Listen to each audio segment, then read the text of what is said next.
Well, I think we'll go ahead and get started. Hi, everyone who's joined. Thanks for joining our event today called Direct-to-Consumer Brand Public Rec Unlock Scalability with NetSuite. My name's Cam, and I'll be kicking off the event today and doing some emceeing. A few housekeeping items before we get started. Today's event is being recorded. All lines will be muted during today's session, and we'll absolutely leave some time for questions at the end. So please submit your questions as we're going throughout the demo today, as we're going throughout our presentation here at the beginning. We'll be sure to circle back to them at the end. And with that being said, we'll go ahead and start the presentation here. Quick individual intros. As I mentioned, my name's Cam. I'm a director within our sales practice here at Myers-Holum. Alongside me is my colleague, Patrick O'Connell. He's a principal solution architect internally here at Myers-Holum. Patrick, I don't know if you just want to give a quick hello. Yeah, nice to see you guys. See a few familiar names in the chat. So hope you guys have a good session today. Thanks, Patrick. And joining us from NetSuite is Regional Sales Director Brenee Staples. Brenee, I don't know if you want to give a quick hello as well. Yeah, well, good morning, everybody. Thank you so much for joining to learn a little bit more about NetSuite and the AFA space. I'm one of our regional sales directors. I've been part of the NetSuite ecosystem for a little bit over 13 years and always 20 years in retail technology. Thanks, Brenee. And then last but certainly not least, our prize guest for today, Brad Schroeder from Public Rec. He's the Director of Finance. Brad, I'm not sure if you want to give a quick hello, and I'm sure we'll hear plenty from you later in today's conversation. Humbling intro, Cam. Thank you. I'm Brad, Finance Director of Public Rec. Excited to kind of tell you a little bit more about our experience with NetSuite and with Myers-Holum today. Perfect. Thank you, Brad.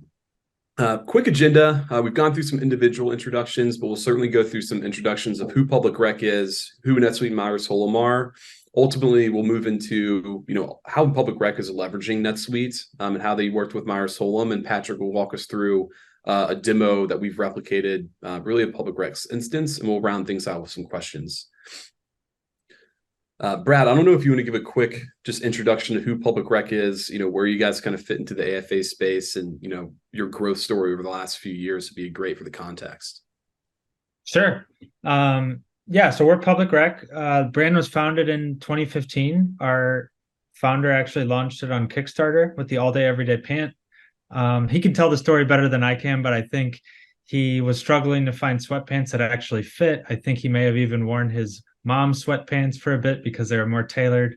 Lululemon didn't really have men's back then, so started the brand on Kickstarter, saw success, and since then we've grown into kind of a full apparel brand. We have men's and women's. We have tops and bottoms, outerwear, accessories.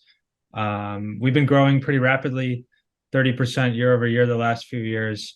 We're about 90% e-commerce through Shopify, and I can get into some more of these details in a bit, but we use Shopify for e-commerce. We have wholesale, and we have a couple retail stores as well. We're headquartered in Chicago.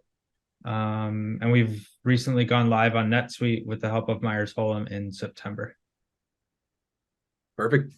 Thanks for the background, Brad. And to your point, I'm sure we'll circle around on some more details here shortly. I'll go ahead and pass things over to Brenee here, and I'll be your Vanna White. Just let me know when you want to move through the slides. Brenee will give us a little bit of background on NetSuite and how NetSuite fits into the direct-to-consumer AFA space as well. Absolutely. Well, thanks, Cam and Brad. So for anybody that's not familiar with NetSuite and a little bit of our history, NetSuite actually was the first cloud company established over 25 years ago. We first set out to solve financials in the cloud. And then over the years, we have progressed to a full suite of applications, not only to run your financials, but your customer relationship management, inventory, and supply chain. Over the years, we have become more vertical focused, and a little over 7 years ago, we built our apparel edition. So if you hear us reference AFA, that is specifically for our apparel, footwear, and accessories brands. So we are very verticalized, not only to support product-based companies, but of course, service-based companies as well. Throughout our time, in the last 25 years, we have over 36,000 customers on the application. So by far, we are the leader in the cloud ERP space.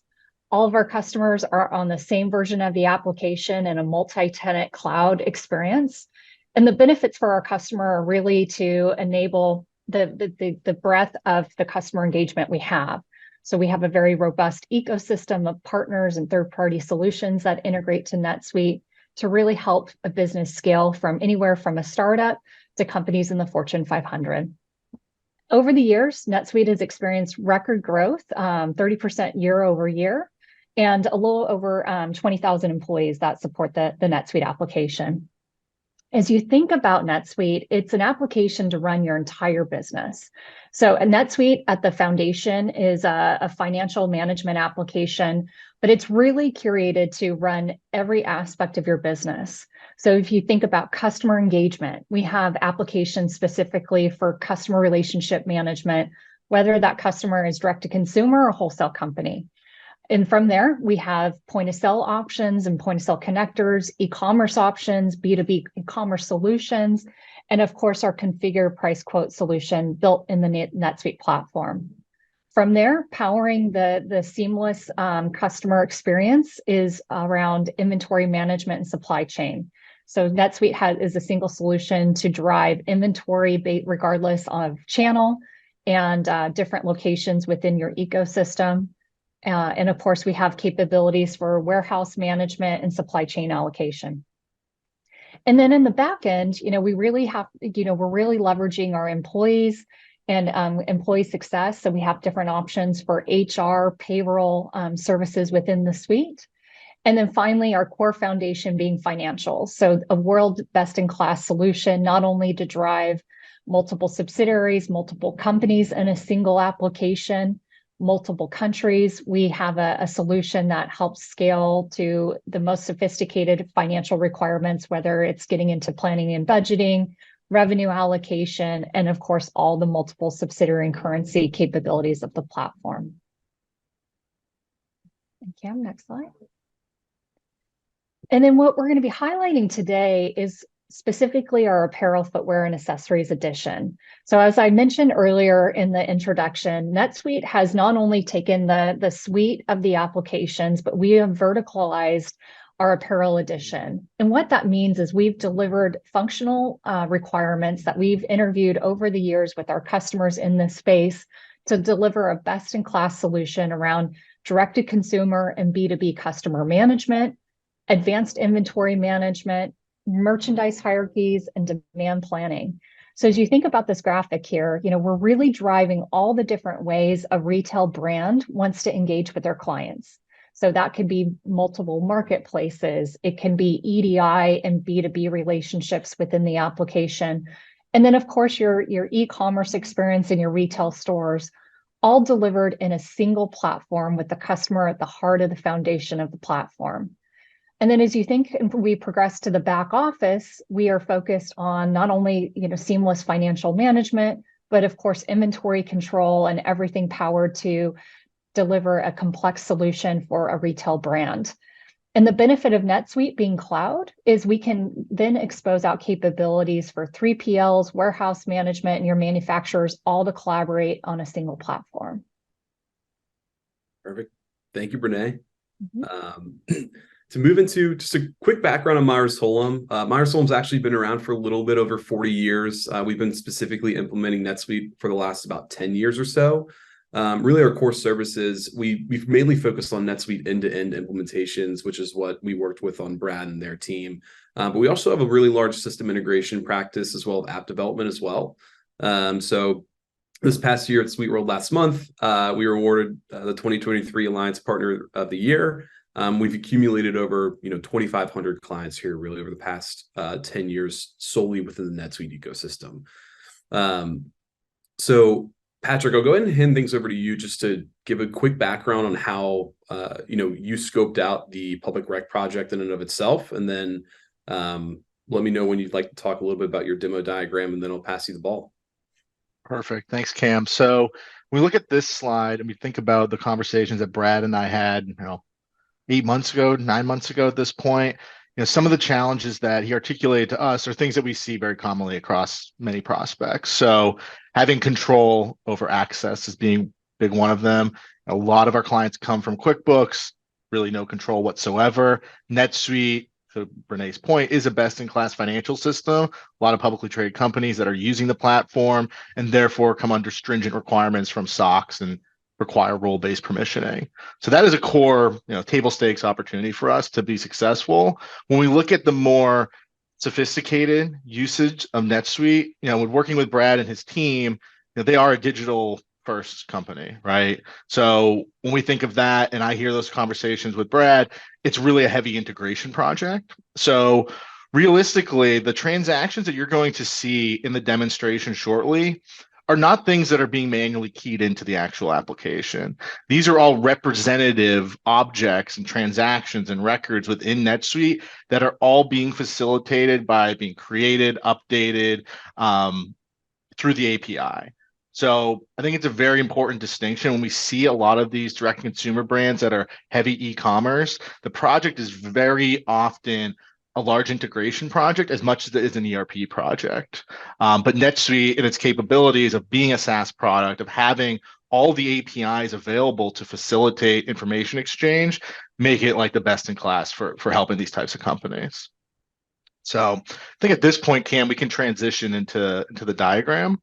Perfect.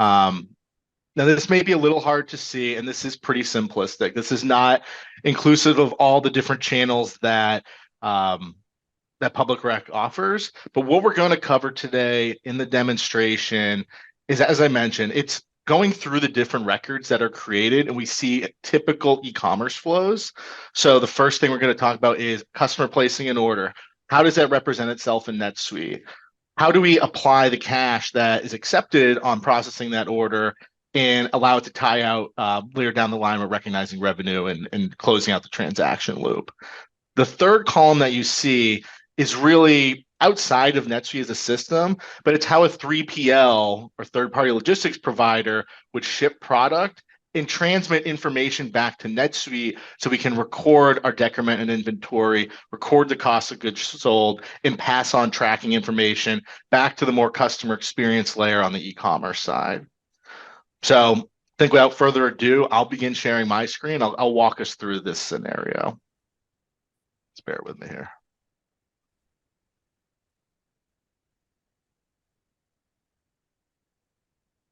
Okay. So what you guys are seeing on my screen right now is the home screen of NetSuite. So NetSuite, as I mentioned, is a role-based permissioning system. I'm, for this purpose of demonstration, going to be logged in as an admin. One thing to call out, not everyone's going to have access to everything in a NetSuite environment. It's an important thing. We talk about SOX, control, all that. Just know that when we go through this. The first thing I want to show is what the item record looks like in NetSuite. So when we think of an item record, we're really talking about a SKU, right? So something that you're selling to customers. This, when we see at e-commerce companies, is really the core of all the flows between systems. So in this example, what I'm showing on my screen right now is what we would call a parent level SKU for an e-commerce company, particularly an AFA, apparel, footwear, accessories. The reason why I'm calling this as a parent SKU is we look at this, we have the go-to hoodie, right? That is one example of the size, fit, color that would be sold for this particular SKU. So when we navigate down to some of the features of the item record in NetSuite, what we're seeing are what we call matrix items that are child items of this product. So what that means is you have like your go-to hoodie, but then you have that sold in different colors and sizes. NetSuite has a very powerful tool, like a matrix wizard, to help build these SKUs out. So you're not have to manually key in all this information when you're standing up your software. So what we're looking at here is all the child items of this parent level SKU. So your base item that you're selling, the variations of color and size that I put into this demo environment. Okay. The reason why we want to start with the item is this is how everything's going to be linked together. So the next piece of information I want to show is the inventory location perspective. So with Public Rec, they're distributing through a third-party logistics provider. Well, that inventory is still on their balance sheet, right? So when we think of integration between applications, it's not just between the e-commerce front end, the NetSuite system, it's also through 3PL company, and their systems to facilitate data exchange. So we know when inventory is going down when we're selling and shipping something, and we know when it's increasing when we're receiving items as well. So on this screen, still in the item screen, we're going to see the different inventory locations where a particular item is stocked. So this is the parent level item. We don't stock just the parent item because it doesn't have the color and size on it. So it's all empty. But when I create an order, we're going to see how a black large hoodie is reflected in inventory. So the next step is I'm going to pull up a sales order. So a sales order, this would be representative of the order that comes over, in this case from Shopify. What we would typically see in this integration is you have to have a reference to a customer. In this case, even though it is, let's say I am the end customer that's receiving this being shipped to, we're actually mapping it to a grouped customer that we're calling Shopify integration in this example. So on the Shopify side, in the integration logic, oftentimes with direct-to-consumer companies, we're not taking that end customer and creating them as an individual customer master record in the ERP. A lot of times there's other systems that help manage that with marketing and whatnot. In this example, this is what we're doing. So we have a parent customer. We're calling it Shopify integration. This is mapping all of our Shopify orders from the e-commerce site into this particular customer. But when we look at the shipping information, you can see that this is going directly to myself in this case. The most important information on here, though, is the items, right? So when we look at this example, we're seeing a mapping of the SKU, the location that we're going to fulfill this from. So in this case, it was a 3PL warehouse. We had an e-commerce sublocation here. And another important thing to denote is we can see when this order is created, what is available, what's on hand. Again, this info is typically pushed to the e-commerce. So there's availability, understanding of what is on hand. So we're not taking in orders that we can't process. But if you were to manually key in an order in NetSuite, if you're not an e-commerce company, this is where you could see what's available on hand at the point of entry of the order. So the second piece that happens in the integration flow when we're taking an order in from Shopify is we're actually creating what's called a customer deposit record associated to this order. So think of this as like the cash that we collected up front, or this credit card, likely credit card in the case of e-commerce. And what happens is this deposit is applied to the sales order or related to the sales order at the point at which it's created. Once that sales order is sent to our 3PL, so if we look at this diagram, we have the order being pushed to the 3PL. Once that order is shipped, physically shipped to the customer, what is happening in our case is we're getting a record integrated back from that 3PL called the item fulfillment. So this transaction is what reduces our inventory quantity at the location that we're shipping from. So in our case, we have that 3PL location. It's also recording the cost of goods sold. So Brenee mentioned in her overview, NetSuite's financial system at its core. These transactions are actually posting directly to the general ledger. So if we think about at the point in which this is shipped, we are recording a decrease in the inventory, what that value is associated to it, as well as recording the cost of goods sold that's associated with that.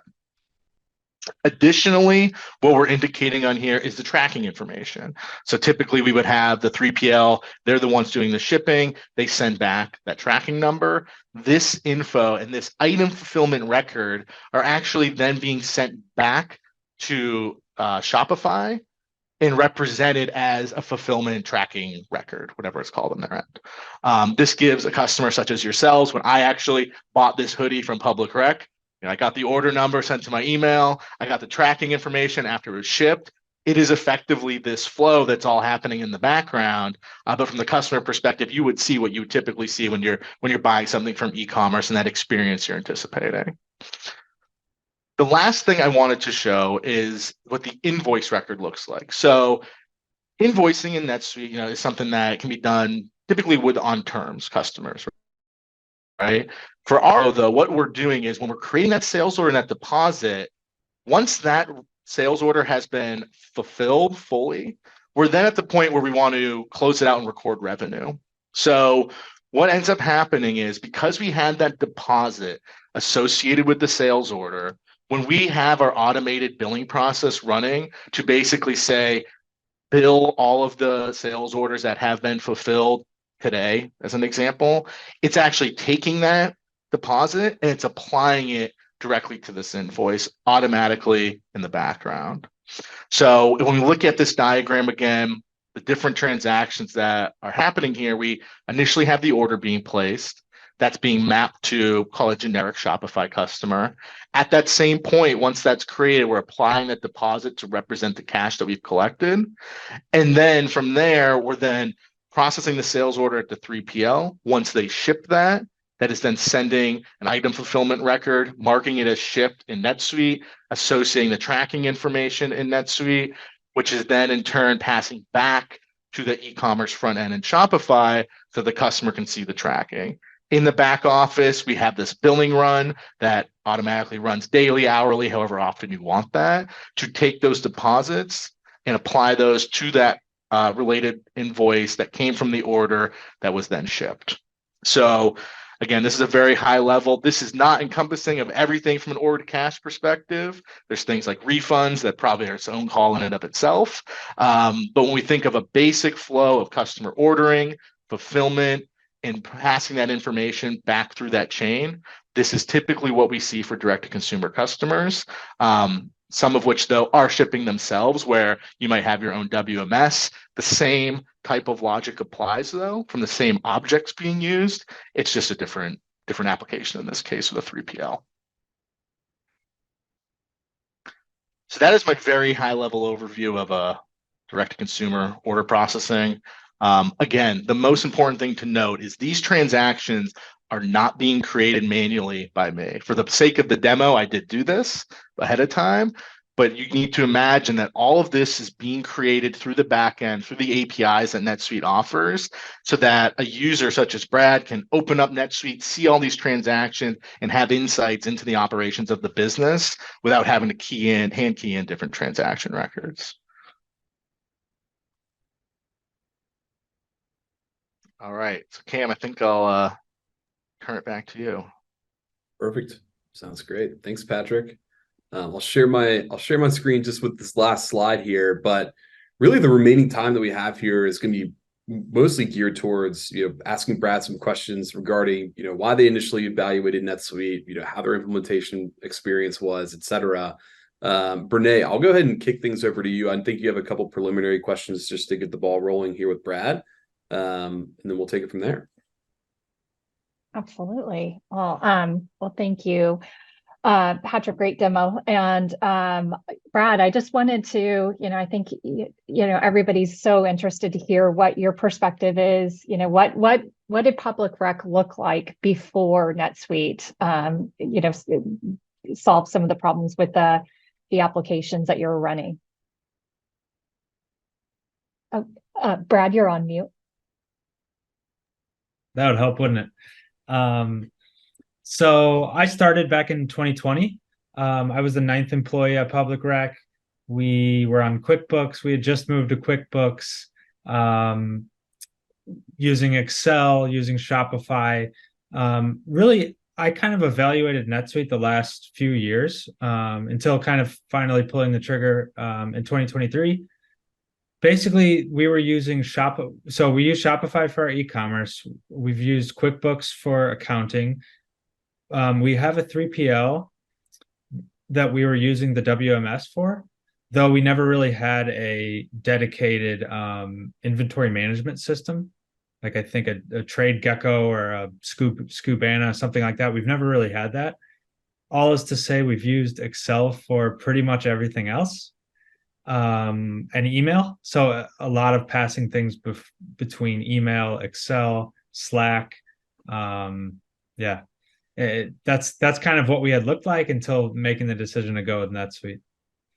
Yeah. And, help us just kind of understand what you considered, as you looked at, obviously, it sounds like there was a lot of priorities to get everybody out of disparate systems and spreadsheets, to really streamline the business. But, help us kind of understand, your biggest priorities as you thought about your selection with NetSuite and the things you were looking to solve for. Sure. I kind of boiled it down to sort of three main things. One was on the purchasing and inventory side. Um, Being on the finance side of things, right? Our ops team would place purchase orders via email. So time to place a purchase order, there was a analysis in Excel, an email sent to our supplier, then communication back to our finance team that we placed the PO. Then we have a Google sheet that people try to maintain as well as they can to track what POs are outstanding, when are they planning to come in. We have 6 month lead times on a lot of our goods, so we've already placed all of our orders for Q1 and sometimes Q2 next year as of now. It was becoming extremely difficult to track when those were coming, what the costs were, including commissions and freight for landed cost. My team was having a really difficult time trying to plan for cash flow, looking far out because we didn't have any visibility into what purchase orders are outstanding. So NetSuite was and NetSuite has been able to already to solve this by our operations team is ready to place a purchase order. They go into NetSuite, they place the purchase order. Finance team can log in, see all the purchase orders outstanding, see the estimated cost, see when they're going to hit. That's been a huge help already. So that was kind of number one, is the purchasing and inventory. Number two is the B2B side of the business. That's something that's grown rapidly for us. We use NetSuite and SPS, which we've integrated with NetSuite. So now all of the orders that come in through NetSuite and SPS for our partners, anything from small boutiques to Nordstrom, Neiman Marcus, Stitch Fix, they come in through those systems and then they automatically flow into NetSuite. And now our team is able to basically see the orders in real time, approve them in NetSuite. If there's inventory out of stock and we short ship, we'll see that. Whereas before, we were getting to the point where we would get maybe 20, 30 wholesale orders a month. Every single one was through email, required email from our salesperson, our finance team, and then ops would check if we had inventory, and then somebody else sent an invoice. It was becoming very laborsome, basically, to process sometimes small orders. So basically, the wholesale was one thing, the POs a second, and then the third, it was just taking too long to close our books. We were running manual reports from Shopify to try to close on a monthly basis. We had no visibility mid-month into gross margins. It was sort of hard to understand where we were going to land in a given month. It was taking 15 and then towards the end, almost 30 days to close the books.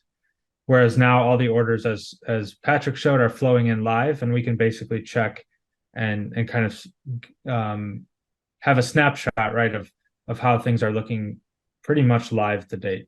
So that's been a huge win as well. So those are kind of the three things that I looked at when evaluating NetSuite, and that kind of got me over the hump as we think about scaling the business.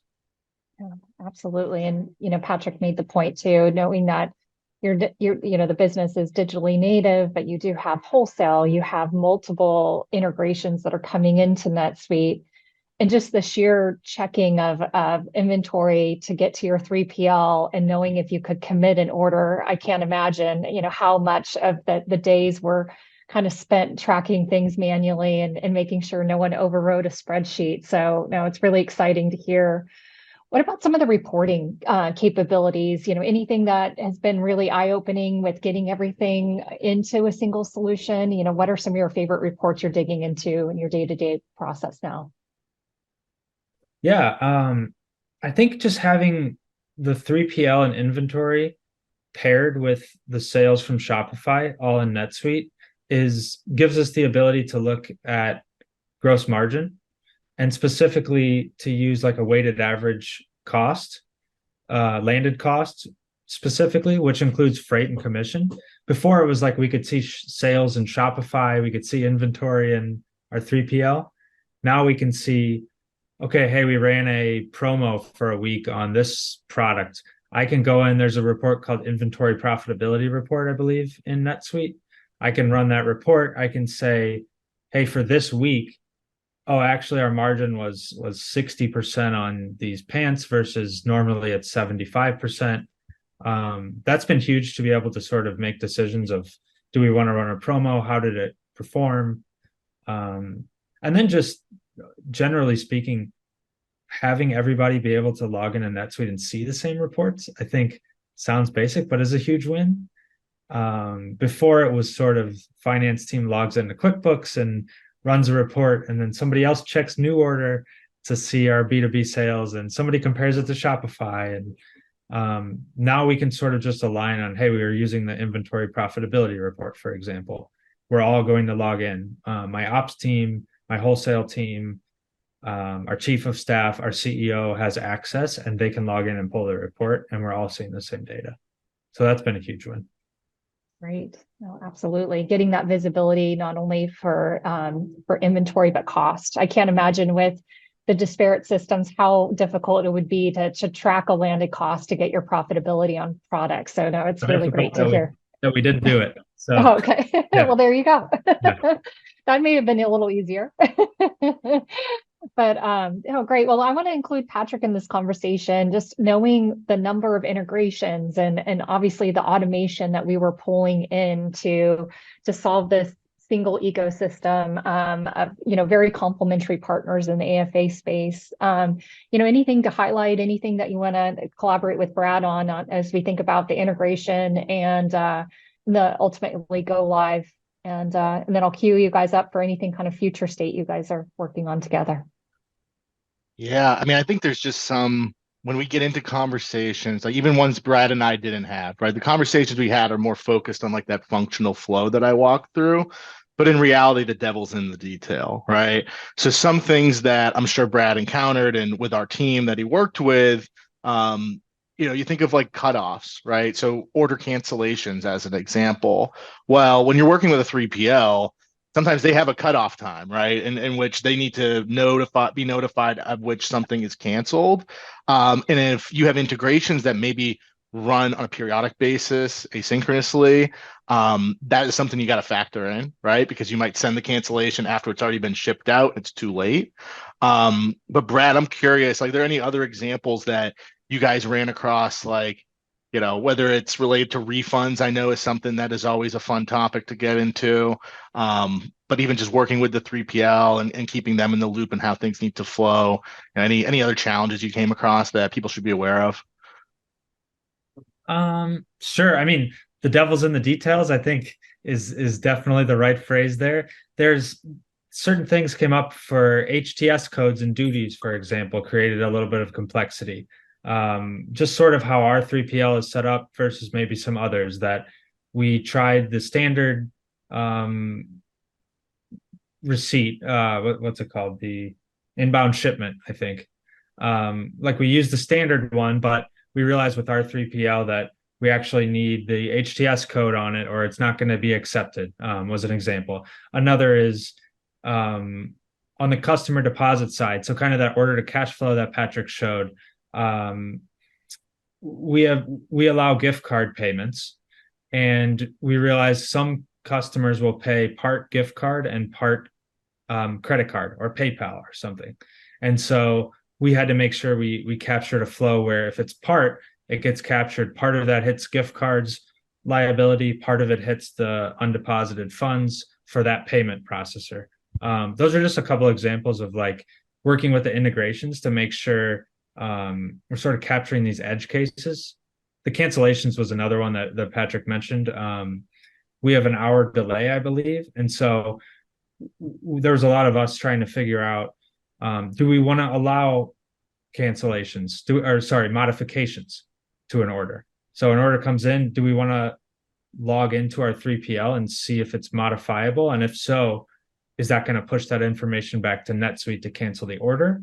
Or do we want a flow where we just cancel all the orders and there's no modifications? So those are just some examples of, we can scope everything as best we can on the front end, but those are some things that it takes sort of getting into the weeds. And sometimes your internal team, you have to sort of, I guess, align on what's the best process, which will impact sort of the flows in NetSuite. So, yeah. And Awesome. Patrick, we did have a question from the audience. I'm not sure if you saw it or Yes. not. And then Brad, I'll let you chime in as well if you think you have some experience with this as well already. But to Patrick, how is NetSuite connected to WMS and simple EDI? And what happens if the stock level is too low to process a sales order? Yeah. So the first part of it, in this example, and Brad, keep me honest, the integration is conducted with a middleware. It's not through EDI exchange. That is something that we have seen. Brad alluded to that they use SPS for managing more of their retail wholesale distribution orders. I have worked in an environment where we were interfacing with our 3PL through EDI. That is something that you should consider. A lot of times, some of these 3PLs, they can kind of dictate the way in which you need to integrate with them. So as you embark on this type of transformation, that's something to think about, right? Because that can dictate, technically speaking, how the data needs to pass back and forth.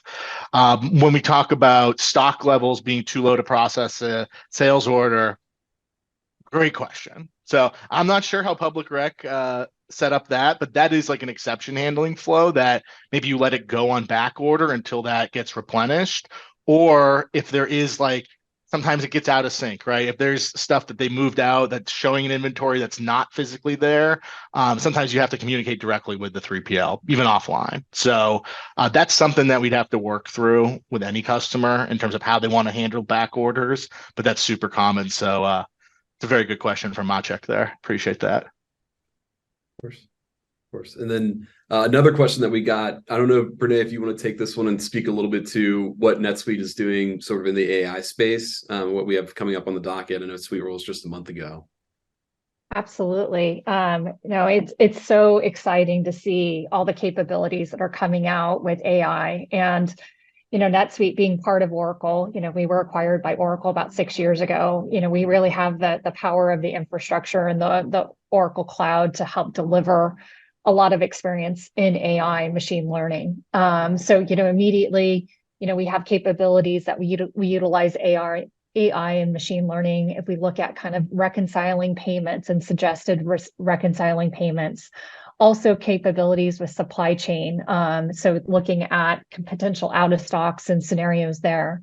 There is quite a bit coming out that was announced at Suite World that we were happy to share the assets around more sophisticated supply chain and interactive experiences with recommending product description. So, taking an item SKU and suggesting a narrative of how to create that item SKU to put it on the website. There's capabilities around, scenarioing if a product goes out of stock, what downstream impacts the orders will have. So some really exciting stuff that's coming up in our future releases. And, definitely just respond back to this webinar. We're happy to share all the product announcements we've done around AI and machine learning at Suite World. Thanks, Brenee. And I think we have a couple minutes left here. And Brad, maybe I'll ask you just one kind of last question to round things up. Just in terms of the implementation process, I think we have a lot of prospective clients and clients that have never implemented ERP before, certainly maybe never implemented NetSuite before.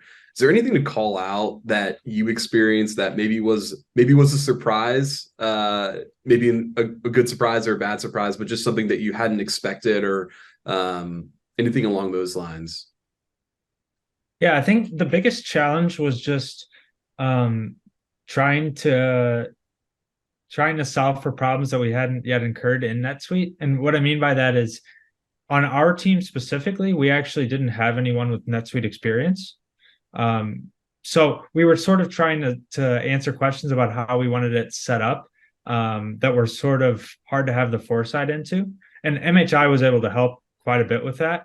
But I think we thought going in that, and probably we're naive to think this, but I think we kind of thought, hey, our processes aren't very different than most e-com companies and most apparel companies. Patrick kind of showed the order to cash process. I think that's pretty standard.